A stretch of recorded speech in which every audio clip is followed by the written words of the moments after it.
Hello बच्चों, तो question number 7 नई बुक के हिसाब से पहला पॉइंट, फर्म एग्री टू पे आलोक 7,500। बच्चे क्वेश्चन नहीं पढ़ रहे हो?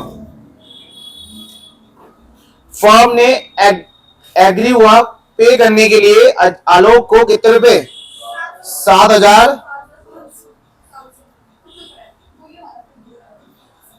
तो क्वेश्चन नंबर 7 है, 7 का पहला पॉइंट हम पढ़ रहे हैं। फर्म एग्री टू पे आलोक 7,500 टूवर्ड डिस्टिलेशन एक्सपेंसेस। फर्म आलोक को 7,500 पे कर रही है खर्चों के लिए। ठीक है, कोई भी खर्चे होगा वो किसके लिए पे कर रही है? वो आलोक को पे कर रही है। और डिस्टिलेशन एक्सपेंसेस हुए कितने? 5,000 रुपए, नहीं 10,000 रुपए, which were paid by the firm. वो भी किसने पे करा है? तो फर्म ने यहां पे दो खर्चे पे करे हैं, एक मालिक को दिया और दूसरा बाहर वालों को पे करा। तो ऐसे में यहां पर दो एंट्री बनेगी, एक मालिक को देने की रिलेशन टू कैश और दूसरा मालिक से नहीं, एक दूसरा बाहर वालों को पे करने की। और उसकी एंट्री क्या होगी? Relation account debit to cash account. इसे पहले बात हो गया लोग।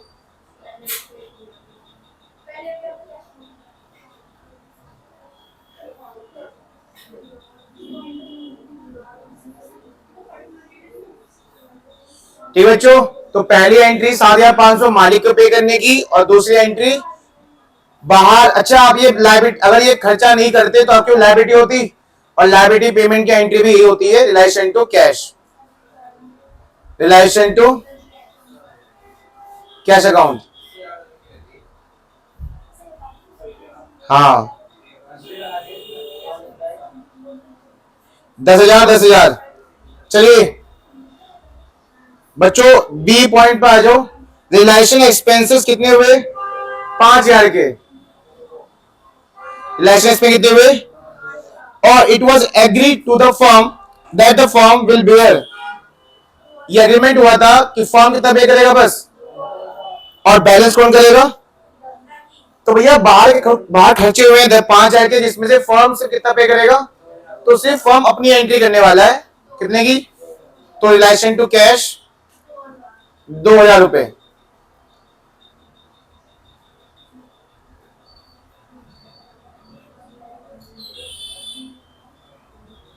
चलिए अब आ जाते हैं बच्चों इसके सी पॉइंट पर। डिस्ट्रीब्यूशन एक्सपेंसेस कितने हुए? 10,000 के। वर पेड बाय अमित। कौन पे करेगा? अमित। मतलब पे करेगा कौन? अमित। कौन है वो? Partner. On behalf of firm को ही पे करना था, पर पे किसने कर दिया है? पार्टनर ने। तो आप पार्टनर को अब दोगे realisation to Amit capital account. और ये चीज लिखी हुई है आपने जो बेसिक 5 एंट्री में, partner paid on behalf of firm, उसमें देखो ये एंट्री बनी होगी, realisation to partner capital account. तो realisation account debit to Amit capital account.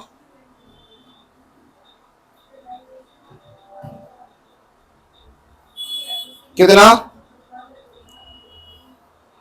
10,000। बच्चों अगला पॉइंट डी, रिलेशन एक्सपेंसेस कितने हुए?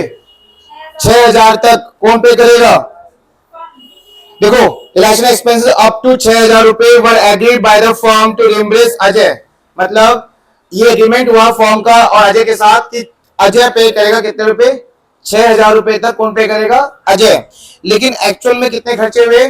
7,000। तो 7 में से 6 तो वो पे करेगा, 1,000 हम पे करेंगे, तो उसकी एंट्री करनी है रिलेशन टू कैश। मालिक पे करेगा तो उसकी एंट्री हम नहीं करेंगे, रिलेशन अकाउंट डेबिट टू। क्या कुछ ऐसा हुआ यहाँ पे कि मालिक ने पे कर दिया हमारे लिए? ऐसा लिखा है कहीं बिहाफ ऑफ? कुछ नहीं ना। तो 7,000 खर्चे हैं, इसमें 6 वो पे करेगा, 1,000 हम पे करेंगे, तो हम अपनी एंट्री कर रहे हैं relation account debit to cash account. कितना? सिर्फ 1,000 रुपए। चलिए बच्चों क्वेश्चन नंबर 8 पे आ जाइए आप सीधा। क्वेश्चन नंबर 8, मैंने आपको पहले बताया था कोई भी एसेट्स और कोई भी लायबिलिटी जब आपस में सेटलमेंट हो जाए तो एंट्री नहीं करनी, लेकिन अगर उसके बाद भी कुछ लिखा जैसे पार्ट पेमेंट कर दिया है ना, तो ये सबकी एंट्री होती है। तो ऐसे ही कुछ है। क्वेश्चन नंबर 8, आपके क्रेडिटर है कितने 85,000, पहला पॉइंट पढ़ रहे हैं। उन्होंने एक्सेप्ट किया 40,000 इन कैश एंड इन्वेस्टमेंट कितना 43,000 इन full settlement of their claim. तो बच्चों उनकी लायबिलिटी खत्म हो गई पूरी की पूरी, क्या देकर, क्या देकर आपने क्या क्या दिया उसको, पैसे दिए, और तो आपकी लायबिलिटी एक एसेट से खत्म हो रही है, उसकी एंट्री करोगे। लेकिन जो पेमेंट कर रहे हो वो पेमेंट कितनी है, तो उसकी एंट्री होगी ना, क्या होगी, पैसा गया रिलेशन अकाउंट डेबिट टू। मैंने आपसे कहा था बच्चे अगर कोई लायबिलिटी एसेट से खत्म हो तो एंट्री नहीं होगी, लेकिन अगर आप पेमेंट कर रहे हो तो एंट्री होनी है। Relation account debit to cash account कितना 40,000। वैसे तो इसमें अभी भी आपका फायदा ही हो रहा है, क्योंकि दोनों मिलाकर कितने होते हैं 83 और 85 का लोन आपने 83 में खत्म कर दिया, लेकिन मैंने आपसे कहा था फायदे नुकसान की एंट्री नहीं करनी है। चलिए ए पॉइंट हो चुका, बी पॉइंट पर आ जाओ। फिर से एक क्रेडिटर है 16,000 का, उसने एक्सेप्ट कर लिया कितना 18,000 की एक मशीन, क्या एंट्री होगी, तो इसमें आप क्या करेंगे, no entry. Point number C, creditor है कितने 90,000, बिल्डिंग एक्सेप्ट कर ली कितनी 1,20,000। अब मुझे एक बात बताओ बच्चे, आप 90,000 के क्रेडिटर क्या दे रहे हो, 1,20,000 की पे एसिड दे रहे हो, इसके बाद खत्म कुछ होता नहीं तो एंट्री होती। लेकिन अब मुझे बताओ आपने जा दे दिया ना, पेमेंट आप करोगे या वो करेगा, इसमें लिखा भी है paid cash to the firm, उसने पैसा किसको दिया, तो पैसा आ रहा है, मतलब मान लो आपका जो था ना फर्स्ट एंट्री जहां आपके एसेट्स पे बिकते पैसा आते थे, तो पैसा आ रहा है, cash account debit to relation account, पहली एंट्री हो जाएगी इसकी, पहली जो मैं बताया था मैंने आपको, पैसा आ नहीं रहा, क्योंकि आप 90 की उधारी कितने में दे रहे हो, 1,20,000 की मशीन दे रहे हो, तो उल्टा वो पैसा दे रहा है, कितने बताओ कितने देगा 30,000, बिल्कुल सही, cash account debit to relation account cash 30,000 रुपए।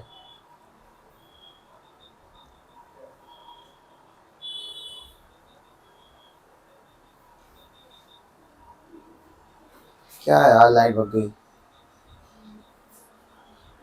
चलिए क्वेश्चन नंबर 9,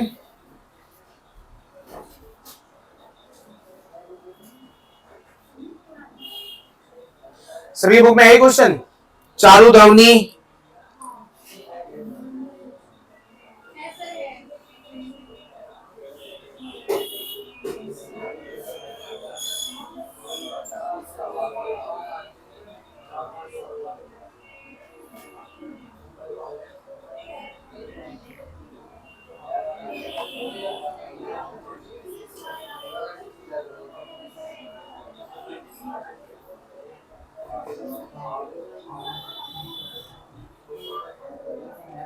चारू धवनी और इग्नोर एंड पावनी, पावनी तो है,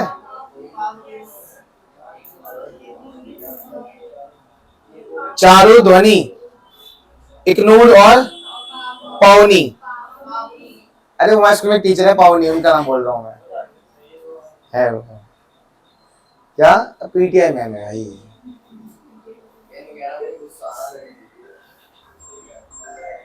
तो बच्चे सुनो, they had enter into partnership firm last year only, वो चारों पिछले साल आए थे बिजनेस में, ऑब्वियसली भी चले कहां से, चारों ही लड़कियां हैं। Through a verbal agreement, verbal agreement मतलब सिर्फ बातों से एग्रीमेंट हुआ था, पार्टनरशिप डीड नहीं बनी थी। They contribute capital in the firm and meet other financial requirement, few partner also provided loan to the firm, कुछ पार्टनर लोन भी दिया है फर्म को। Within a year there conflict arise, उनके बीच में क्या हुई, लड़ाई बड़ाई हुई, छुट्टे खींचे उन्होंने एक दूसरे के, due to certain disagreement and they decided to dissolve the, और चाहते हैं कि उनकी फर्म क्या हो जाए, अब बंद हो जाए। The firm had appointed miss Kavya, Kavya को उन्होंने अपॉइंट किया, हु इज अ फाइनेंशियल, जो कि क्या कौन है, एक फाइनेंशियल एडवाइजर है और लीगल कंसल्टेंट है, to carry on the distribution process, उनको ही सारा प्रोसेस देखना है। In the first instant Miss Kavya had transfer सारे assets and liability to relation account. बच्चों इसने जो लाइन लिखी है ना, अभी सब कोई मतलब नहीं बनता, हमें तो जल एंट्री करनी है। इसने बोला कि सारे एसेट लायबिलिटी कहां भेज दिया इन्होंने, रिलेशन अकाउंट में। ये क्या है, ये क्यों भेजा है, इसे मैं आपको बाद में बताऊंगा जब हम क्वेश्चन करेंगे। अभी आगे बढ़ो। Due to her busy schedule के हिसाब से, काव्य के बिजी शेड्यूल के हिसाब से वो बिजी है, तो ये काम कौन करेगा, आप करोगे, ठीक है, आप लोग इसे करोगे क्या, सारी एंट्री। तो ये कहानी पूरी, इसका कोई मतलब नहीं था। ये कहानी ना भी लिखी होती तो भी आप एंट्री चारों ही करते। आओ फर्स्ट पॉइंट पे, फालतू में पढ़ा हमने ये सब पूरा। देखो दोनों लोन बताओ, फर्स्ट है, सेकंड है, थर्ड है।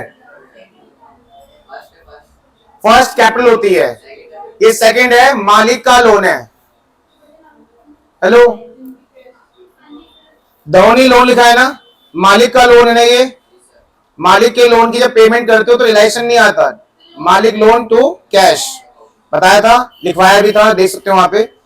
तो 50,000 का आपके ऊपर लोन है और आप उसे सेटल कर रहे हो कितने में। अब देखो यहां पे क्या होगा, एंट्री लिख लो इसे। अगर 50 की उधारी 50 में पे करते हैं तो दोनों loan account debit to cash account 50-50, लेकिन यहां पे आपको क्या हुआ है, थोड़ा सा फायदा हुआ है, 50 का उधार 42 में पे कर रहे हो, तो यहां इस सेकंड पार्टी के एंट्री में आप फायदे की एंट्री भी करते हो। सेकंड पार्टी के उधारी के एंट्री में फायदे की एंट्री भी होती है। तो देखो इसमें एंट्री क्या होगी, लिखो जरा बताता हूं। उस टाइम मैंने कहा था कि जितनी अमाउंट ले रहे हो उतना ही पे कर रहे हो, तो एंट्री सिंपल ही वाली है। इसमें आएगा, इसमें सेकंड पार्टी उधारी में अगर आप लायबिलिटी पे कर रहे हो, लोन पे कर रहे हो, तो फायदा हो रहा है, नुकसान हो रहा है, तो इसमें दिखाते हैं। क्या दिखाते हैं, देखो लिखो, बताता हूं। लिखो बच्चों, धोनी लोन डेबिट, क्योंकि आपका उधारी खत्म हो रही है तो डेबिट करोगे। धोनी लोन अकाउंट डेबिट, कितने पे लोन बताओ, 50,000 का उधार खत्म हो गया, डेबिट होके।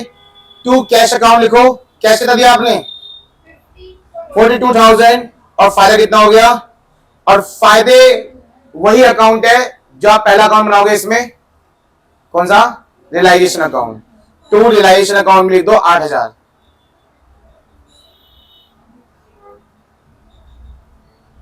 तो बच्चे second party loan, second party उधारी को पे करते वक्त फायदा नुकसान होता है, फायदा होगा तो क्रेडिट में रिलेशन, नुकसान होगा तो डेबिट में रिलेशन आएगा, इसे याद कर लो।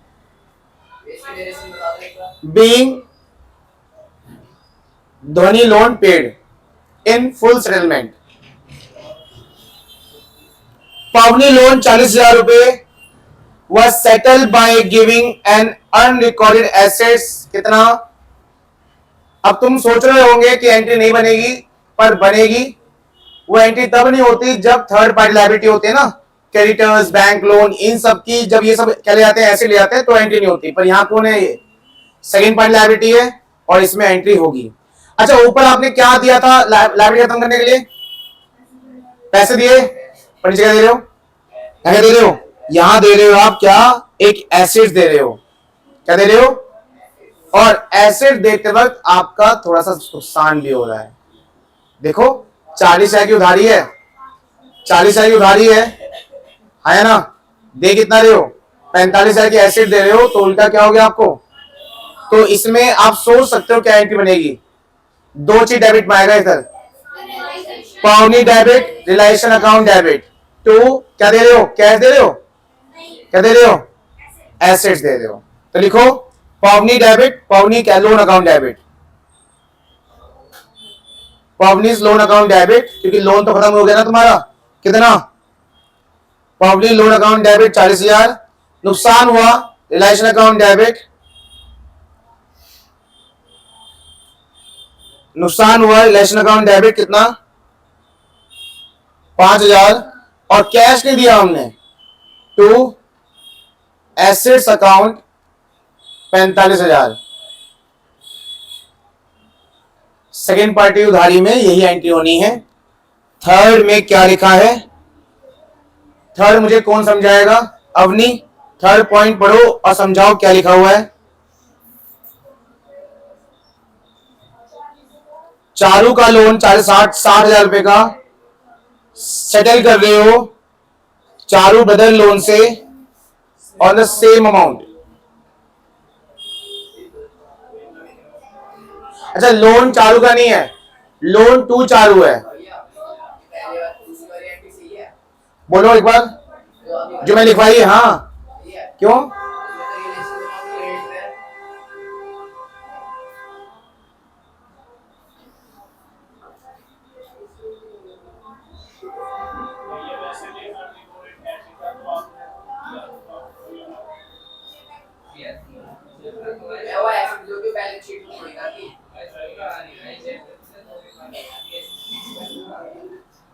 अभी मैंने यार अनरिकॉर्डिंग देखा यार,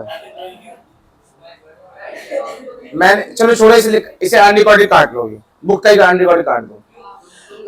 सुनो, अरे अगर कभी एसेट्स आए तो ऐसे एंट्री होगी, समझ में आ गया?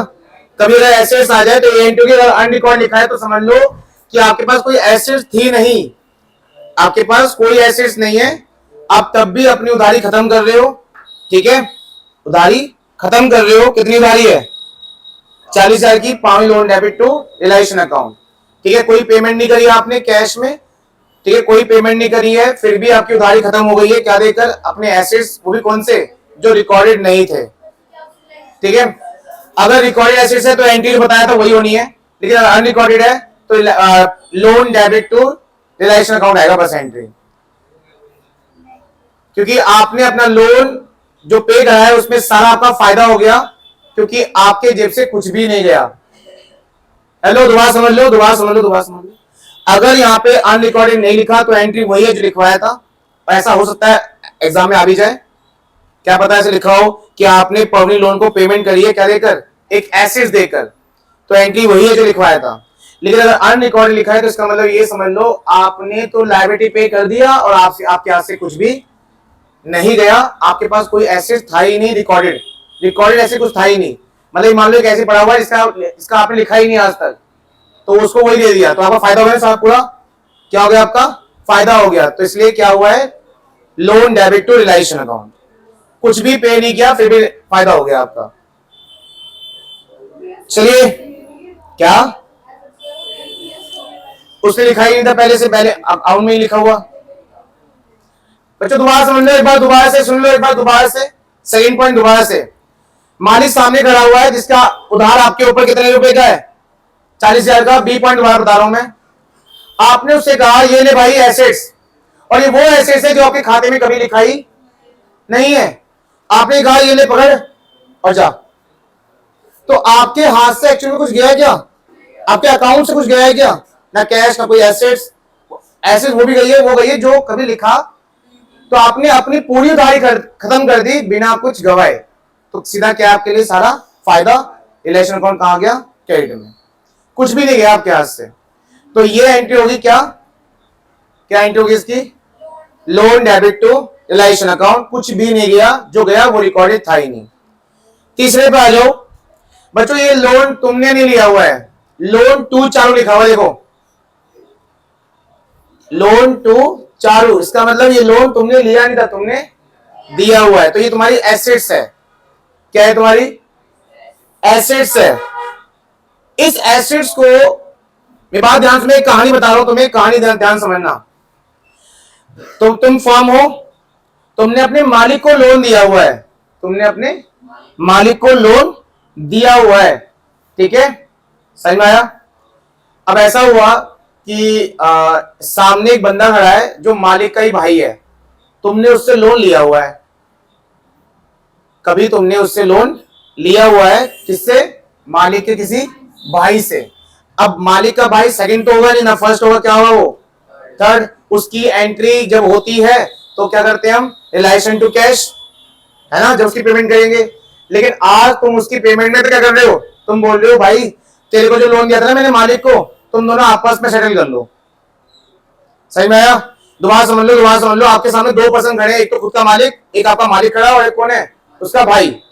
आपने मालिक को लोन दिया हुआ है और उसके भाई से लोन और आप ये दोनों बात, आप ये दोनों बोल रहे हो, आप ये बोल रहे हो दोनों से कि आपस में क्या कर लो, सेटल कर लो कि भाई तेरे से पैसे लेने हैं, उसको देने हैं, तो एक काम करो आपस में ही सेटल कर लो। अमाउंट कितनी है, कितनी अमाउंट है, 60,000 रुपए। हाँ जी, तो मुझे एक बात बताओ बच्चे, loan to Charu 60,000 was settled against Charu brothers loan, same amount.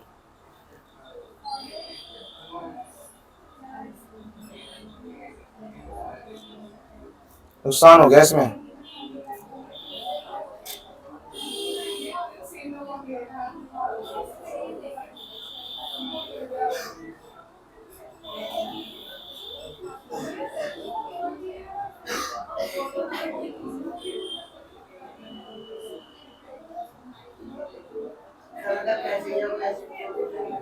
एक मैं बता दूं, मैं थोड़ा आसान लैंग्वेज में कैसे बताया जाए इसको।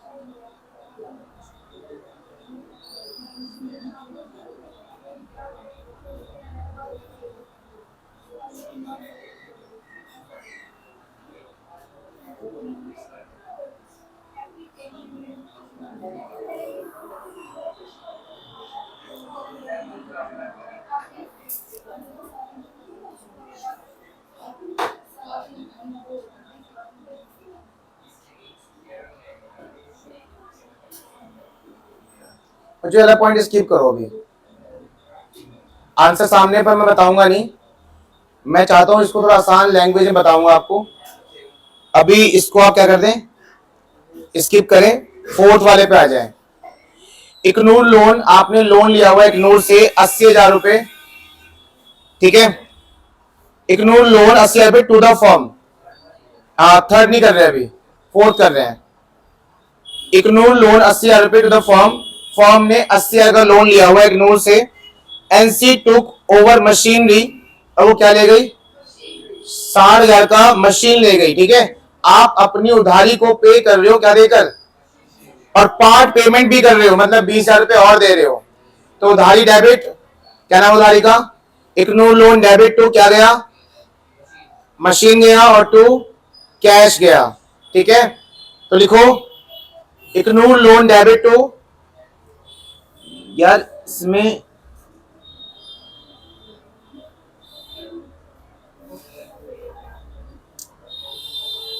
एंट्री गलत हो रही है सारी, मतलब हम एंट्री गलत कर रहे हैं, हम एंट्री गलत कर रहे हैं।